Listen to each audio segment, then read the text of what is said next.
Hello, good morning. Good morning, students. How are you?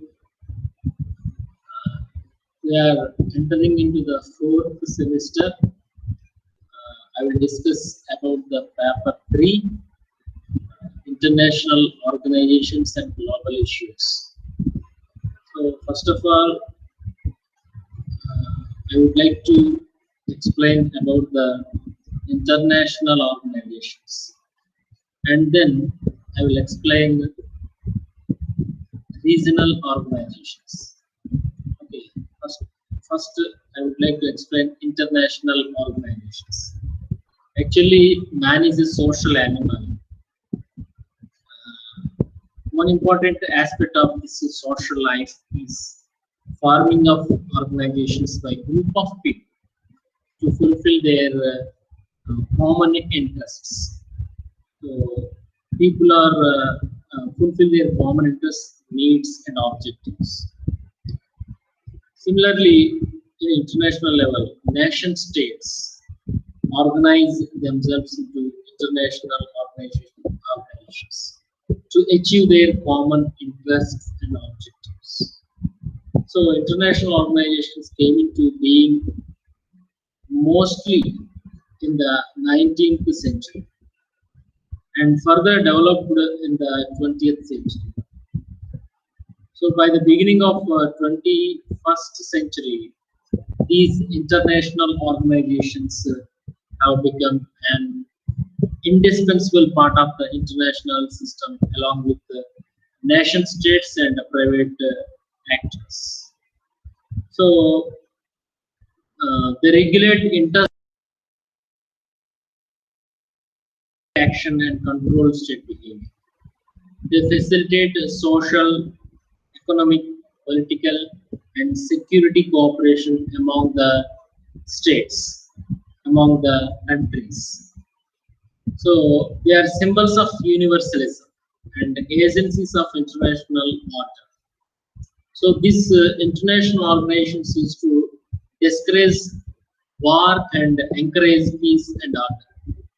So these international organizations used to discourage war and encourage peace and security. Okay, then they are the symbols of universalism and agencies of international order. So they are slender hope of future government, international government or world government. So anyway, an expert on international organizations, according to Claude Junior, the growing complexity of international relations has already produced international organizations. The world is engaged in the process of organizing. He further believes the process has a very long past, a confused and troubled present and indefinite future. So, according to Clark Jr., the growing complexity of international relations has already produced international organizations. So, the complexity, that means to adding to adding the relations between the countries. So the world is engaged in the process of organizing. So without organizing, there is no proper relations among the nations. So that is why the world is engaged in the process of organizing. So that's why Claude Jr. Further believes this process has a very long past. This is a long process. And actually, and another view of his thoughts, that is, it is a confused and trouble. It is confused and trouble. This is the present and definite future of these international organizations. Okay, now I am explaining about some definitions and the nature of international organizations. Okay, so the term international organization and international institution are used interchangeably. Okay, so in the present world, one can find an elaborate structure of international organizations: private and public, universal and regional, multi-purpose and specialized. So please concentrate the words, that is international organization, that is private organizations or public organizations, universal organizations and regional organizations, multi-purpose organizations and specialized organizations. So in the words of, according to Quincy Wright, international organization is the art of creating and administering general and regional societies. Regional societies composed and independent states to facilitate cooperation in realizing common purposes and objectives. So this international organizations is art of creating, it's the art of creating and administering general and regional societies. So many common purposes, they established many common purposes and objectives. Okay, the term organizations consists of two elements. Number one, first one is a condition of involving a hierarchy to realize group objectives. First one is condition involving a hierarchy to realize group objectives. Okay, so right, according to Wright, believes that international organization may be universal, regional, or bilateral, but the world through technological interventions has tended to create a universal system of interdependence, which tends to subordinate regional and bilateral organizations to international universal organizations. Okay, so the United Nations desires and endeavors for such a subordination. So UNO is one of the great example of this type of universal organizations. Okay, so mainly sovereign nation states are members joined in these international organizations, but in some cases dependencies and other non-sovereign countries also entities have been admitted, and influence may be exerted by international ideological groups such as Catholic Church, Zionist organization, and fundamental groups. These are all private groups. Okay, Catholic Church, it is also one of the international or private organization. The Zionist organization, the fundamentalistic groups, some regional international institutions, functional institutions, both official and non-official. So national foundations and associations interested for international relations and affairs. So the UNO, the United Nations, and many of its specialized agencies allow representatives of other public or private international organizations to participate in some meetings and have granted a certain consultative status of numerous non-governmental organizations interested in their objectives. Okay, so international relations, international politics, international law, and the international is preferred to the adjective word. Okay, so it denotes the possibility of world federation. It denotes the possibility of world federation or world government, world, prapancha sthayi prabhutvam, more powerful and centralized than international organization. Actually, UNO is one of the treated like a world government.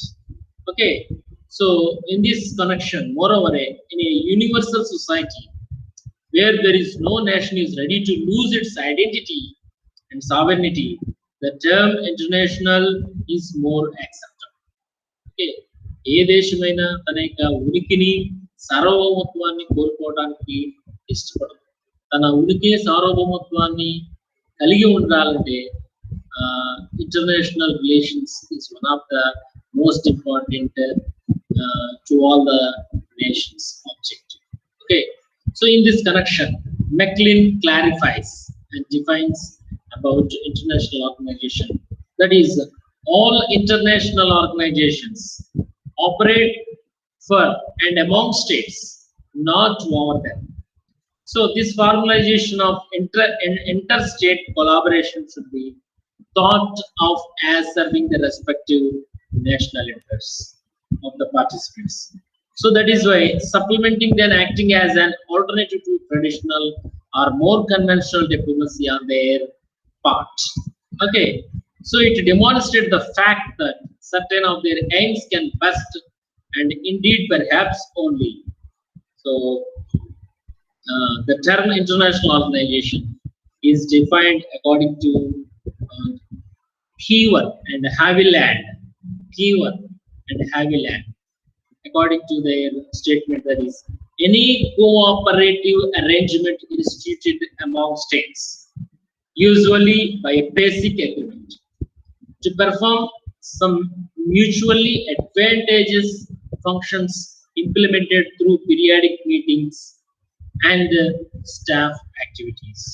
So the term international organization is defined according to Kievan and Haviland, that is any cooperative arrangement instituted among states, usually by a basic agreement, to perform some mutually advantageous functions implemented through periodic meetings and staff activities. So, is there any organization established or started? Then the organization regularly meets within their members. So that is one of the primary objectives. So every 3 months or every 6 months, there was a periodic meetings between the nations, between the organization members. So that is the primary objective. And then they discuss and proposed agreements, achievements, advantageous functions to the group members. So this is one of the most important definition of international organization. And another one is Columbus and Wolf. Columbus and Wolf. They stated about the international organization at three different levels. One is international organization could be defined in terms of its intended purposes. International organization could be defined in terms of its intended purposes. Okay. And another one is, second one is, it could be defined in terms of existing international institutions or in terms of ideal models and blueprints for future institutions. And the third one is, international organization could be defined as a process approximating government regulation of relations among nation states and non-state actors. So I will repeat these three statements: Columbus and Wolf. So the first one is, international organization could be defined in terms of its intended purpose. So ఆయా అంతర్జాతీయ సంస్థలు స్థాపించబడి ముఖ్యంగా వాటి యొక్క లక్ష్యాల సాధన కోసం purposes కోసం పనిచేస్తాయి. And another one is, second one is, it could be defined in terms of existing international institutions. అప్పటికే స్థాపించబడినటువంటి లేదా పనిచేస్తున్నటువంటి అంతర్జాతీయ సంస్థలు ఏవైతే ఉన్నాయో వాటి యొక్క ideal models, blueprints, and future institutions. So అప్పటికే పనిచేస్తున్నటువంటి ఇంటర్నేషనల్ ఇన్స్టిట్యూషన్స్ యొక్క మోడల్స్, బ్లూ ప్రింట్స్ ని మాదిరిగా చేసుకుని పనిచేయడం అనేది మరొకసారి. And another one is international organization could be defined as a process approximating government regulation of relations among nation state and non-state actors. ప్రభుత్వేతర సంస్థల మధ్య, ప్రభుత్వేతర సంస్థల మధ్య అప్రాక్సిమేటింగ్ గవర్నమెంట్ రెగ్యులేషన్, అంటే అధికారపూర్వకమైనటువంటి సంస్థల మధ్య ఉన్నటువంటి సంబంధాలని వివరించడం మరొక ముఖ్యమైనటువంటి విషయంగా కొలంబస్ అండ్ వుల్ఫ్ ఎక్స్ప్లెయిన్ చేయడం జరిగింది. So now I would like to clarify about international organization in terms of purposes. So purpose. So we find the purpose of international organization. Okay, number one, regulation of international relations primarily through techniques of peaceful settlement of disputes among nation states. So the regulation of international relations primarily through techniques of peaceful settlement of disputes among nation states. ఏ అంతర్జాతీయ సంస్థలో అయితే సభ్యులుగా ఉన్నటువంటి దేశాలు ఉన్నాయో ఆయా దేశాల మధ్య వస్తున్నటువంటి డిస్ప్యూట్స్ ని ఒక శాంతియుత వాతావరణంలో, శాంతియుత ఒప్పందాలని తీసుకొచ్చేటువంటి ప్రయత్నం చేయడమే ఇంటర్నేషనల్ ఆర్గనైజేషన్ ముఖ్యమైనటువంటి క్యారెక్టర్ మనం చెప్పచ్చు. And another one is second one is minimisation or at the least control of international conflict and war. International conflict and war. అంతర్జాతీయంగా దేశాల మధ్య ఉన్నటువంటి కాన్ఫ్లిక్ట్స్, విభేదాలు, యుద్ధాలు అలాంటివి ఏమైనా ఉంటే కనుక immediately it reduce the problem, it reduce the war. So it minimization of the conflict, that is the another purpose. And the third purpose is promotion of cooperative developmental activities among nation states for the social and economic benefit of certain regions or mankind in general. So this is the third one. So every international organization must promotion of cooperative developmental activities among nation states. ఏ అంతర్జాతీయ సంస్థ అయితే ఏర్పాటు చేయబడిందో ఆ సంస్థలో ఉన్నటువంటి దేశాలన్నీ కూడా వాళ్ళ యొక్క సహకారం పెంపొందింపజేసుకోవాలి. To increase promotion of cooperation, developmental activities, to establish developmental activities. It is one of the key important aspect to develop their countries. And another one is social and economic benefit. So this is also one of the supporting feature of international organization. So each country to promote their social and economic benefits of their people. And another one is mankind in general. So వాళ్ళ యొక్క దేశాల్లో ఉన్న వ్యక్తులు, ప్రజల యొక్క సంక్షేమాన్ని దృష్టిలో పెట్టుకుని, భద్రతని దృష్టిలో పెట్టుకుని, security, with the purpose of security, with the purpose of welfare of their country's people, to establish developmental activities and to promote social and economic benefits of their countries. And another purpose of this international organization is collective defense of a group of nation states against external threat.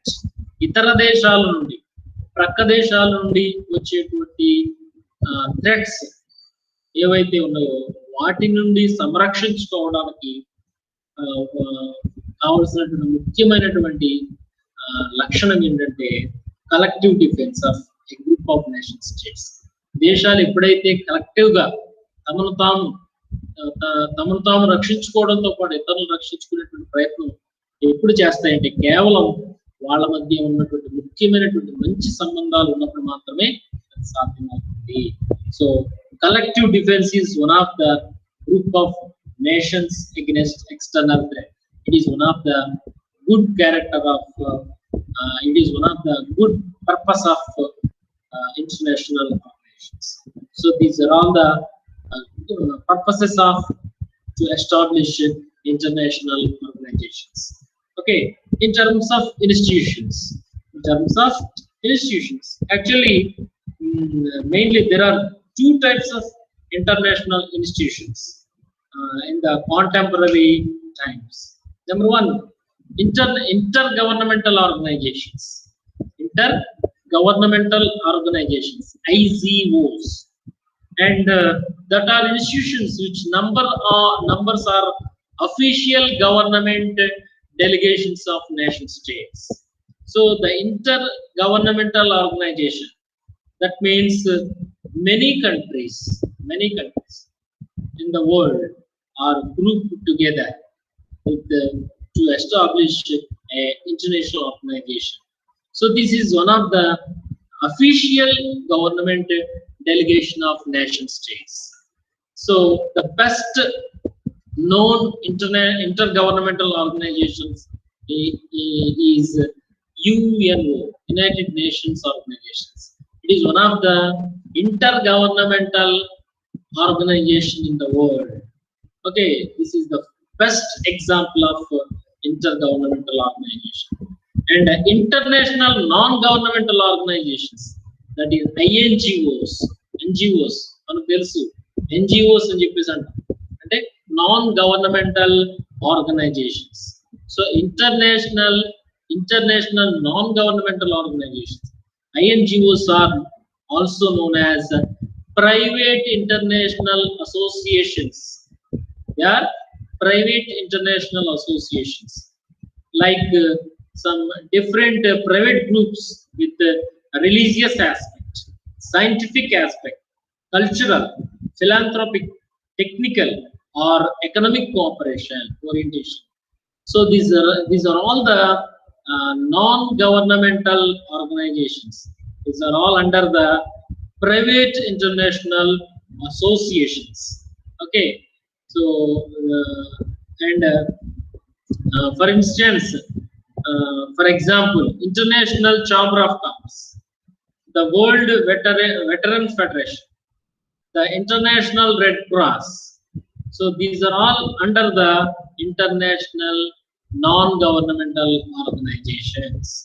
Okay, so at present there are many thousands of intergovernmental organizations. That is అధికారపూర్వకమైనటువంటి సంస్థలు, intergovernmental organization, and there are thousands of INGOs, international non-governmental organizations in the world. Okay, so their number and scope is increasing every year. Political scientists mostly study and write about IGOs. So in this study, as well as major focus is on international governmental organizations because of their great impact on international relations. Okay, however, due to increasing influence of non-governmental actors, both profit-seeking and non-profit-seeking types, recently interest in INGOs has increased, and they are covered under transitional politics. Okay, so I would like to conclude about this topic in terms of process. Claude believes in international organizations as a process underway to be studied with a view to understanding its causes and effects, its progress and limitations, its problems and prospects. So he further says International organization is a process. International organizations are representative aspects of the phase of that process which has been reached at a given time. Okay. On the other hand, Columbus and Wolf believe the most definitional approach to international organization is in terms of process. Okay, so the process of international organization may best be described as a rudimentary form of global organization regulation that is fundamentally different from advanced forms of national government, that it merits a special classifications. Okay, so the characteristics of international organizations, according to A. Lee Roy Bennett, points out the common characteristics of international organizations and non-profit seeking international non-governmental organizations. So these are a permanent organizations to carry on a continuing set of functions. Voluntary membership of eligible parties, a basic instrument stating goals, structure, and methods of operation, a broadly representative consultative conference organ, a permanent secretariat to carry on continuous administrative research and information functions. So the intergovernmental organizations have an additional feature in the sense that they come into existence by treaty and usually to safeguard sovereignty, operate at the level of consent, recommendation and cooperation rather than through compulsion or enforcement. So this is the brief explanation about the international organizations. Okay, next class I will explain about the role, functions, and scientific significance of international organizations. Okay, thank you everyone.